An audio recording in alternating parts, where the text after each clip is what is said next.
ദിവസങ്ങൾ കടന്നുപോയി. ഇന്നാണ് ആ കോമ്പറ്റീഷൻ നടക്കുന്ന ദിവസം.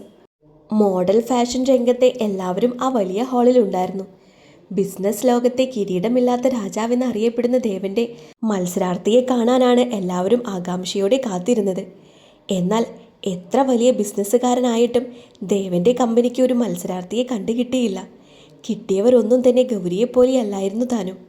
അവൻ്റെ മോഡൽ ഗൗരിയേക്കാൾ സുന്ദരിയാവണമെന്ന് ദേവന് ആഗ്രഹമുണ്ടായിരുന്നു. അല്ലെങ്കിൽ ഗൗരിയെപ്പോലെ. അവളുടെ മുഖം ഓർക്കുമ്പോൾ മറ്റൊരു പെണ്ണിനും സൗന്ദര്യമുള്ളതായി അവന് തോന്നിയില്ല. പെട്ടെന്നാണ് ഹാളിലെ ലൈറ്റ് വെൽക്കം കോർണറിലേക്ക് തെളിഞ്ഞത്. എല്ലാവരും എഴുന്നേറ്റ് നിന്നുകൊണ്ട് അങ്ങോട്ടേക്ക് നോക്കി. ഇതേ സമയം ഇനി എത്താനുള്ളത് ദേവൻ മാത്രമായിരുന്നു. എല്ലാവരും അവൻ്റെ വരവിനായി കാത്തിരുന്നു. ബിസിനസ്സുകാരല്ലാതെ മറ്റു വലിയ പണക്കാരും ആ ഷോയിൽ വന്നിരുന്നു. എല്ലാവരും ആരാധിക്കുന്ന ഒരു വ്യക്തിയായിരുന്നു ദേവൻ. എന്നാൽ എന്നത്തെയും പോലെയല്ലായിരുന്നു ദേവന്. അവൻ്റെ മുഖത്ത് ഒരു നീരസമുണ്ടായിരുന്നു. ഇതേ സമയം ഗൗരിയാവട്ടെ അവൻ്റെ കൂടെ ഉണ്ടായിരുന്നു. അവളെ ആ ഷോയിൽ എല്ലാവർക്കും പരിചയപ്പെടുത്താൻ കൂടെയാണ് ദേവൻ കൊണ്ടുവന്നത്. അവൾ കാണാൻ അതീവ സുന്ദരിയായിരുന്നു. എന്നാൽ അവളുടെ മുഖം ഒരു ഗോൾഡൻ കളർ മാസ്ക് ഉപയോഗിച്ചുകൊണ്ട് മറച്ചിരുന്നു. ദേവൻ അവൻ്റെ സീറ്റിലേക്കിരുന്നു. തൊട്ടടുത്ത് ഗൗരിയും. അവൻ്റെ അടുത്തായി ഋഷിയും ഉണ്ടായിരുന്നു. ഗൗരിക്ക് ഋഷിയെ മുൻപരിചയമില്ലാത്തത് കൊണ്ട് തന്നെ അവൾ അയാളെ ശ്രദ്ധിച്ചില്ല. ഹായ് ദേവ്, ഋഷി കൈ കാണിച്ചുകൊണ്ട് പറഞ്ഞു. ദേവൻ അവൻ്റെ വസ്ത്രം നേരെയാക്കിക്കൊണ്ട് ഋഷി നീട്ടിയ കയ്യിലേക്ക് നോക്കി. അത് നിരസിച്ചുകൊണ്ട് ദേവൻ മുന്നോട്ട് നോക്കിയിരുന്നു. ഏയ് ദേവൻ, ഞാൻ ഋഷിയാണ്. ഋഷി ഒരു നാണവുമില്ലാതെ സംസാരിച്ചു. നിങ്ങൾ വലിയ വിഷമത്തിലാണെന്ന് എനിക്കറിയാം. എങ്കിലും ഞാൻ പറയട്ടെ, എന്തിനാ ഇവിടെ വന്ന് നാണം കെടുന്നത്? നിങ്ങളുടെ കയ്യിൽ പറ്റിയ മോഡലില്ല. ദേവൻ്റെ മോഡൽ എന്ന് പറയുമ്പോൾ എല്ലാവരും ആകാംക്ഷയോടെ കാത്തിരിക്കും. അപ്പോൾ നിങ്ങൾ എനിക്ക് മോഡലില്ല എന്ന് പറയുമ്പോൾ എത്രമാത്രം നാണം കെടും. ഷട്ടപ്പ് ഋഷി, നീ നിന്റെ കാര്യം നോക്ക്. എൻ്റെ കാര്യം നീ അന്വേഷിക്കണ്ട. ഇനി അതൊക്കെ പറഞ്ഞിട്ടേ കാര്യമുള്ളൂ. ബിസിനസ് ലോകത്തെ കിരീടമില്ലാത്ത രാജാവ് ഇന്നാ കിരീടം എനിക്ക് തരേണ്ടി വരും. അതിനു കൂടെയുള്ള ഒരു മത്സരമാണിത്. ഇന്നത്തെ മത്സരം അതിനു കൂടെ ഉള്ളതായിരുന്നു. ഇപ്പോൾ എല്ലാവരുടെയും ആരാധനാപാത്രമായ ദേവൻ ഇത്രയും വലിയൊരു ഇവൻ്റ് മിസ് ചെയ്താൽ അവൻ്റെ ബിസിനസ്സിനെ തന്നെ അത് നല്ലതുപോലെ ബാധിക്കും. കോടികൾ ദേവൻ ജയിച്ച വ്യക്തിക്ക് നൽകേണ്ടി വരും. ഇതെല്ലാം ഗൗരി കേട്ടു. അവളുടെ ഉള്ളിൽ വല്ലാത്തൊരു വിഷമം അനുഭവപ്പെട്ടു. അപ്പോഴാണ് പെട്ടെന്ന് അനൗൺസ്മെൻ്റ് വിളിച്ചു പറഞ്ഞത്. മൊത്തം 10 പേരാണ് മത്സരത്തിൽ പങ്കുചേരുന്നത്. ഏറ്റവും അവസാനമാണ് ദേവൻ്റെ മോഡൽ വരുന്നത്. കാരണം അവൻ്റെ മോഡലിനെ ആദ്യം കാണിച്ചാൽ പിന്നെ എല്ലാവർക്കും അതുമാത്രം മതിയാകും. അങ്ങനെ ആയതുകൊണ്ടാണ് ദേവൻ്റെ മോഡലിനെ അവസാനമാക്കുന്നത്. ഷോ തുടങ്ങി. ദേവൻ്റെ തല പതിയെ താഴ്ന്നു. ഗൗരിക്ക് കാര്യങ്ങൾ മനസ്സിലായി. പെട്ടെന്നാണ് അവൾക്ക് വല്ലാത്തൊരു വയറുവേദന അനുഭവപ്പെട്ടത്. അവൾ ദേവൻ്റെ കയ്യിലൊന്ന് മുറുക്കി. എന്തു പറ്റി? ദേവൻ ചോദിച്ചു. എനിക്ക് നല്ല വയറുവേദന. ഞാനൊന്ന് ബാത്റൂമിൽ പോയിട്ട് വരാം. ഓക്കെ, കുഴപ്പമൊന്നുമില്ലല്ലോ. ഇല്ല. ഫിറോസ്, ദേവൻ കണ്ണുകൾ കൊണ്ട് അവളുടെ കൂടെ പോകുവാൻ കാണിച്ചു. വേണ്ട, ഞാൻ ഒറ്റയ്ക്ക് പോയിക്കോളാം. ശരി, നോക്കി പോയിട്ട് വാ. ദേവൻ അതും പറഞ്ഞ് കാലിന് മുകളിൽ കാൽ കയറ്റി വെച്ചിരുന്നു. ഇതേ സമയം ഗൗരി കയറി പോയതാവട്ടെ ദേവൻ്റെ മോഡലിങ്ങിൻ്റെ ഡ്രസ്സിംഗ് റൂമിലേക്കാണ്. അവിടെ ദേവൻ്റെ മോഡലിന് പ്രത്യേകം റൂം തയ്യാറായിരുന്നു. പോരാത്തതിന് അവിടെ അവർക്ക് പ്രത്യേകം ഡ്രസ്സുകൾ പല ഡിസൈനിൽ ചെയ്തു വെച്ചിരുന്നു. ഹേയ് മിസ്റ്റർ ദേവൻ, ഇങ്ങനെ ഇരുന്ന് നാണം കെടുന്നതിലും എത്രയോ നല്ലതാണ് ഇവിടെ നിന്നും പോകുന്നത്. ആ ദേ, നിങ്ങളുടെ കൂടെ വന്ന ആ പെണ്ണ് എഴുന്നേറ്റ് പോയി. അവൾക്കറിയാം നിങ്ങൾ ഇവിടെ നാണം കെടുമെന്ന്.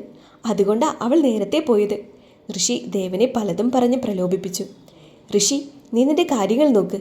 മേലിൽ എൻ്റെ കാര്യത്തിൽ തലയിടരുത്. ഇട്ടാൽ നിന്റെ ബിസിനസ്സിൻ്റെയും മോഡൽ രംഗത്തിൻ്റെയും അടിവേര് വരെ ഈ ദേവൻ മാന്തിയെടുക്കും. ഋഷി പെട്ടെന്ന് നോട്ടം സ്റ്റേജിലേക്ക് പായിച്ചു.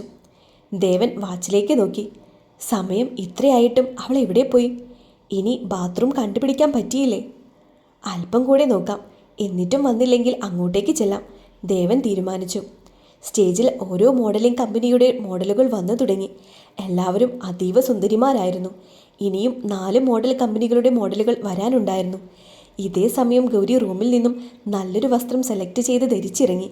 അപ്പോഴാണ് തൊട്ടപ്പുറത്തെ റൂമിൽ നിന്നും ദൃശ്യ ബാത്റൂമിലേക്ക് പോയത് അവൾ കണ്ടത്. ഇവളോ? ഇവളെന്താ ഇവിടെ?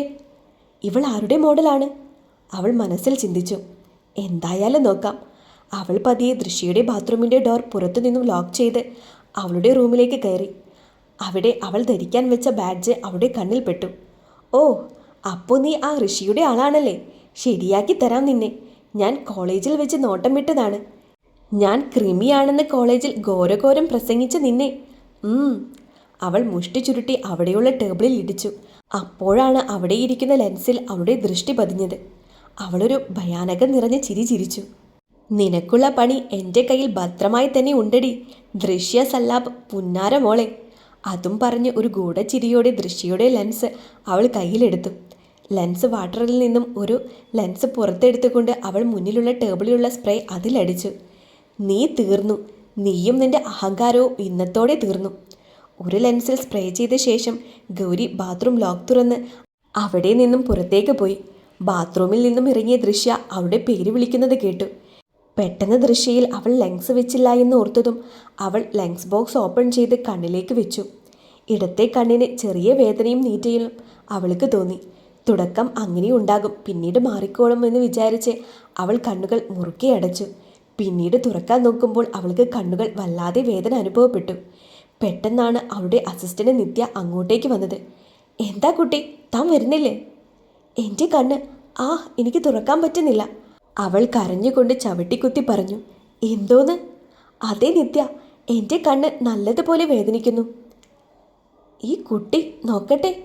നോക്കാൻ പോലും പറ്റാത്ത വിധം അവൾ കണ്ണുകൾ മുറുക്കെ അടച്ചു പിടിച്ച് തന്നെ നിന്നു. വേദന കൊണ്ട് അവൾ പൊളഞ്ഞു. ഋഷി സാറിൻ്റെ മോഡലായ ദൃശ്യയാണ് ഇനി വരുന്നത്. നമുക്കെല്ലാവർക്കും വലിയൊരു കയ്യടി നൽകാം. ആങ്കർ വിളിച്ചു പറയുന്നത് കേട്ട് ദൃശ്യ അസ്വസ്ഥയായി. നിത്യ, താനൊന്ന് ചെന്ന് ആ പെൺപിള്ളാരോട് കാര്യം പറ, കണ്ണു മുറുക്കെ അമർത്തിക്കൊണ്ട് ദൃശ്യ പറഞ്ഞു. കാര്യം പറയുവാനായി നിത്യ ആങ്കർ ശരണ്യദാസിൻ്റെ അടുത്തേക്ക് പാഞ്ഞു. ഡോ, ഇപ്പം വിളിക്കലേ, അവിടെ ദൃശ്യയ്ക്ക് സുഖമില്ല. വാട്ട്? ശരണ്യ ചോദിച്ചു. അതെ, അവൾ ലെൻസ് വെച്ചതിൽ എന്തോ സംഭവിച്ചിട്ടുണ്ട്. ആങ്കർ ശരണ്യ അത് അനൗൺസ് ചെയ്തു. നമ്മുടെ ഋഷി സാറിൻ്റെ മോഡൽ ചെറിയ ശാരീരിക പ്രശ്നങ്ങളിലാണ് ഇപ്പോൾ ഉള്ളത്. എത്രയും പെട്ടെന്ന് ഋഷി സാറും ടീമും ദൃശ്യയെ ഹോസ്പിറ്റലിൽ എത്തിക്കേണ്ടതാണ്. ഇത് കേട്ടതും ദേവനൊരു ക്രൂര ചിരിയോടെ ഋഷിയെ നോക്കി. ചെല്ല്, ഋഷിയോട് പറഞ്ഞു. ജയിച്ചു എന്ന് വിചാരിക്കണ്ട, നിന്റെ മോഡൽ ആയിട്ടില്ലല്ലോ. ഞാൻ അത് കഴിഞ്ഞേ പോകൂ. രാജാവ് നാണം കെട്ട് നാറുന്നത് ഋഷിക്ക് അങ്ങനെ ഇരുന്ന് കാണണം. ഋഷി അവൻ്റെ പിയെ വിലാസിനെ ദൃശ്യയെ നോക്കാൻ ഏൽപ്പിച്ചു. വിലാസ് അവളുടെ റൂമിലെത്തിയതും അവളുടെ രൂപം കണ്ട് ഞെട്ടിയിരുന്നു. അവളുടെ കണ്ണുകൾ ചുവന്നിരുന്നു. കണ്ണിനു ചുറ്റും നീര് വന്നിരുന്നു. മുഖം വികൃതമായി. എന്ത് പറ്റി മേഡം? വിലാസ് ചോദിച്ചു. തനിക്ക് കണ്ണ് കാണില്ലേ മിസ്റ്റർ, ഇത് തന്നെയാണ് പറ്റിയത്, ദൃശ്യ ദേഷ്യത്തിൽ പറഞ്ഞു. ദൃശ്യയെ ഋഷിയുടെ ടീമിലെ ആർക്കും തന്നെ ഇഷ്ടമല്ല. അതുകൊണ്ട് തന്നെ ഋഷിയുടെ ടീം ഉരുളയ്ക്ക് ഉപ്പേരി എന്ന് പറയുന്നത് പോലെ അവൾക്ക് ചുട്ട മറുപടി കൊടുത്തിരുന്നു. അതിന് ഞാൻ എന്ത് ചെയ്തു? വിലാസ് ദേഷ്യത്തോടെ ദൃശ്യയോട് ചോദിച്ചു. നിങ്ങളൊന്നും ചെയ്തില്ല. ഇതുപോലെ ലോക്കൽ സാധനങ്ങൾ വാങ്ങിയിട്ട് ഇങ്ങനെയൊക്കെയാണോ ഒരു മോഡലിൻ്റെ കണ്ണിൽ വയ്ക്കാൻ കൊടുത്തുവിടുന്നത്? അവളുടെ അഹന്ത കണ്ട് നിത്യയിൽ ദേഷ്യമാണുണ്ടായത്. ഇതുപോലുള്ള സാധനങ്ങൾ മുൻപ് വെച്ചിട്ടില്ലെങ്കിൽ ഇങ്ങനെയൊക്കെ സംഭവിക്കും. തനിക്ക് അതിനുള്ള വകയില്ല എന്ന് വെച്ചിട്ട് സാധനം ലോക്കലൊന്നുമല്ല. നീ മിണ്ടരുത്. നീ വെറും അസിസ്റ്റൻ്റാണ്, അസിസ്റ്റൻ്റ്. അതെ, താൻ ഇന്ന് പോകും. പിന്നീട് അസിസ്റ്റൻ്റ് പണിക്ക് ഞാൻ മാത്രമേ ഉണ്ടാകൂ. അതുകൊണ്ട് വല്ലാതെ നെകളിക്കരുത്. തനിക്ക് ചുറ്റുമുള്ളവരെല്ലാം തന്നെ തിരിഞ്ഞു കൊത്തുകയാണെന്ന് ദൃശ്യയ്ക്ക് മനസ്സിലായി. നിങ്ങൾ എന്നെ പഴിചാരാതെ എന്നെ പെട്ടെന്ന് ഹോസ്പിറ്റലിലേക്ക് കൊണ്ടുപോ, ദൃശ്യ ദേഷ്യത്തിൽ അലറി. അവസാനത്തെ കണ്ടസ്റ്റൻ്റായ ബിസിനസ് ലോകത്തെ കിരീടം വയ്ക്കാത്ത രാജാവായ ദേവൻ്റെ കണ്ടസ്റ്റൻ്റാണ്. എല്ലാവരും ആകാംക്ഷയോടെ കാത്തിരുന്നു. അവിടെ മുഴുവൻ ഇരുട്ട് പ്രാപിച്ചു. ഒരു കോർണറിൽ മാത്രം ലൈറ്റ് പ്രകാശിച്ചു. ദേവനും ആശ്ചര്യത്തോടെ അങ്ങോട്ടേക്ക് നോക്കി. ഇതെന്താ ഇങ്ങനെ? ദേവൻ അടുത്തുള്ള ഫിറോസിനോട് ചോദിച്ചു. അറിയില്ല സാർ. ഇനി നമ്മുടെ പേരിൽ ആരെങ്കിലും ഇതിൽ പാർട്ടിസിപ്പേറ്റ് ചെയ്യുന്നുണ്ടോ ആവോ? ഇഡിയറ്റ്, മിണ്ടി പോകരുത്. കുറച്ചു കാലമായി നല്ലൊരു മോഡലിനെ തപ്പിയിറങ്ങാൻ പറഞ്ഞിട്ട് ഇനി ഏത് കോലത്തിലുള്ള അവളുമാരാണോ വരിക? ഫിറോസ് പതിയെ തല താഴ്ത്തി. ദേവൻ്റെ വായിൽ നിന്നും ചീത്ത കേട്ട ഫിറോസ് തല താഴ്ത്തിയിരുന്നു. ഋഷിയൊന്ന് ചുമച്ചുകൊണ്ട് ദേവൻ്റെ അടുത്തേക്ക് ചാരി. എന്താ ദേവ, ആരാ ഇതിൽ പങ്കെടുക്കുന്നത്? നീ അറിയാത്ത ആളാണോ? കാണാം എന്ത് കോലത്തിലുള്ള സാധനങ്ങളാവുമെന്നെങ്കിലും നിശ്ചയമുണ്ടോ? എന്തായാലും നിന്നെപ്പോലെ പീറാവില്ല എന്ന് വിശ്വസിക്കാം, ദേവൻ പുച്ഛത്തോടെ പറഞ്ഞു. എങ്കിലും ദേവൻ്റെ ഉള്ളിൽ വലിയ ഭയമുണ്ടായിരുന്നു. ആരാവും അത്? അവൻ വാച്ചിലേക്ക് ഒന്ന് കണ്ണോടിച്ചു. അല്ല, ഈ പെണ്ണിത് എവിടെ? കുറേ നേരം ആയല്ലോ. ദേവൻ അറിയാതെ തന്നെ അവൻ്റെ പുരികമൊന്ന് ചൊളിച്ചു. ഇനി ഇത് ഗൗരി. ദേവൻ ആ മോഡൽ വരുന്നതിനായി കാത്തിരുന്നു. പെട്ടെന്നാണ് സ്പോട്ട്ലൈറ്റ് അവൾക്ക് നേരെ കത്തിയത്. ബാക്കിയുള്ള ഭാഗങ്ങൾ മുഴുവൻ ഇരുട്ടായിരുന്നു. നീല നിറമായിരുന്നു ആ ലൈറ്റിന്. അവിടെ കുറച്ചു മാറി ആ സ്പോട്ട്ലൈറ്റിന് മുന്നിൽ അതീവ സുന്ദരിയായ ഒരു പെൺകുട്ടി വന്ന് നിന്നു. അവളുടെ കണ്ണുകൾക്ക് ആ നീല ലൈറ്റ് ഒന്നുകൂടി ഭംഗി കൊടുത്തു. ഗോൾഡൻ കളറിൽ അവൾ ധരിച്ച വസ്ത്രത്തിലെ ഷെല്ലുകൾ സ്പോട്ട്ലൈറ്റിൻ്റെ പ്രകാശം കൊണ്ട് തിളങ്ങി. അവൾ വരുന്നത് കണ്ട് കാണികൾ ഒന്നടങ്കം കൈയടിച്ചു. അവൾക്ക് മുന്നിലേക്ക് റോസാപ്പൂക്കളുടെ മഴയായിരുന്നു ആരാധകർ പെയ്തു തീർത്തത്. സാർ, ഇത് ആ പെണ്ണല്ലേ? ഫിറോസ് വാ പൊളിച്ച് ചോദിച്ചു. മിണ്ടാതിരിക്കെ, ദേവൻ പറഞ്ഞു. കാണികളുടെ രോമാഞ്ചം കൊള്ളിക്കുന്ന പ്രകടനം കണ്ട് ദേവന് താൻ വിജയിച്ചു എന്ന് ഉറപ്പായി. പക്ഷേ ഇങ്ങനെയൊരു ടെസ്റ്റ് അവൻ ഒട്ടും പ്രതീക്ഷിച്ചില്ല. അവൾക്ക് എങ്ങനെ പെർഫോം ചെയ്യണമെന്നൊന്നും അറിയില്ലായിരുന്നു. അവൾ നേരെ ഫ്രണ്ടിൽ വന്ന് നിന്നു. അവൾക്ക് മുന്നിലായി ദേവൻ ഉണ്ടായിരുന്നു. അവൾ നീരസത്തോടെ ദേവനെ നോക്കി. അവളെ ചീത്ത പറയുമോ? ഇനിയത് ദേവന് ഇഷ്ടമാവില്ലേ എന്നെല്ലാം ഉള്ള തോന്നലായിരുന്നു അവൾക്ക്. ദേവൻ്റെ മുഖം വലിയ ഗൗരവത്തിലാണെന്ന് കണ്ട് ഗൗരി ദേവനെ തന്നെ നോക്കി നിന്നു. പതിയെ ചുണ്ടുകൾ അനക്കി അവൾ പറഞ്ഞു, സോറി. ദേവൻ എഴുന്നേറ്റ് നിന്നുകൊണ്ട് അവൾക്ക് നേരെ നടന്നെടുത്തു. കാണികൾ കയ്യടി ഒന്നുകൂടി ഉഷാറാക്കി. അവിടെ 2 സ്പോട്ട്ലൈറ്റ് തെളിഞ്ഞു. സോറി ഒന്നും വേണ്ട, നീ എൻ്റെ ഭാര്യയല്ലേ? അവൻ അവളുടെ നെറ്റിയിൽ അവൻ്റെ നെറ്റി ചേർത്തുകൊണ്ട് പറഞ്ഞു.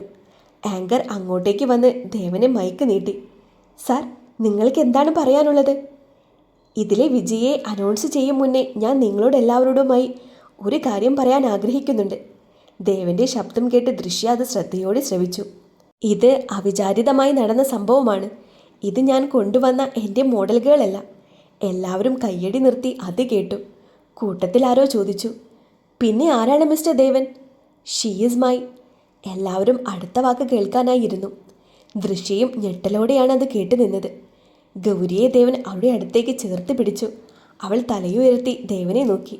അവളുടെ മുഖത്തേക്ക് തല താഴ്ത്തിക്കൊണ്ട് ദേവൻ മൈക്കിൽ പറഞ്ഞു, she is my wife. Oh my god! കാണികൾ ഒന്നടങ്കം ആർത്ത് ചോദിച്ചു. യെസ്, എൻ്റെ ഭാര്യയാണിത്.